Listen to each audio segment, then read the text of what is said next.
Hello guys, today we will have a range. The oven is not working right now. I want to take with me. I have a box specifically for ovens, for ranges, cooktops, for everything like that. Various small things like thermostats, temperature sensors, burners and so on. Switches, we'll see if something comes in handy. Well, so as not to go empty-handed, not to go twice. Maybe I can fix it on the spot.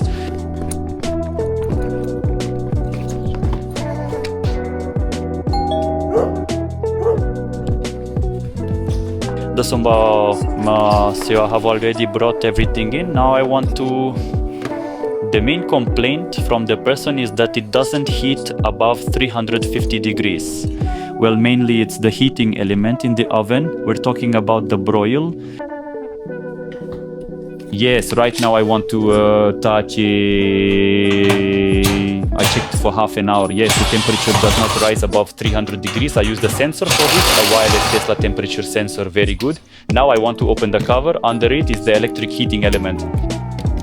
Well, let's see if there are any physical damages on it or not. Sometimes they burn out. If not, then it's most likely the relay board or the thermal fuse. But here I already noticed that there are damages on the heating element. For convenience, I want to remove the door and show you.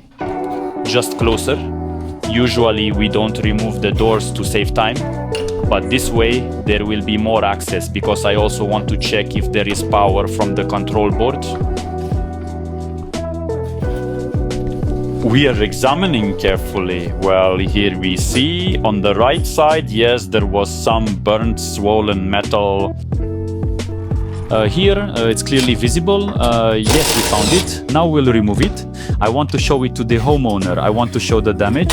I want to carefully pull it out, check the resistance, check if the voltage is coming from the board or not. To understand, I need to know if it's just the heating element or if I need to dig further and find out why, for example, the power isn't coming. Well, in 95% of cases, it will just be the heating element.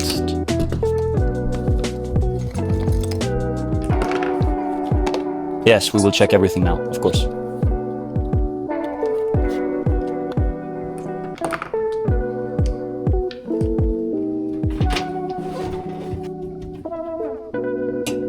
So, our resistance is 0, OL, meaning it's open, no resistance. Let's turn on the broil, set it to 350 degrees. Well, let's see, of course, it should be around 120 volts now. Yes, it's not very convenient. Now, yes, I'm turning on the voltmeter and checking 121, 122 volts. Excellent. So the circuit and the wiring are intact. Everything is working. We managed without pulling out this range because under this cover you would see that it has a built-in exhaust, and that could have been a problem.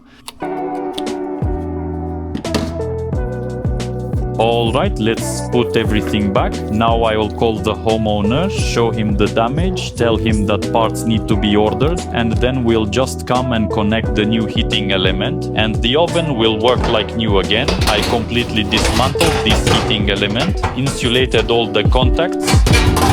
Now I want to close the cover so that no one gets in there and no one gets an electric shock. Closing it, making sure not to lose any bolts or screws.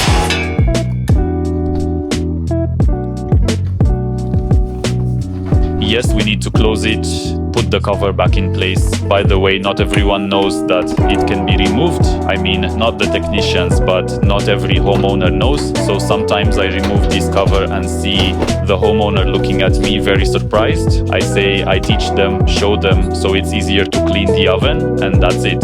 All right, thank you all.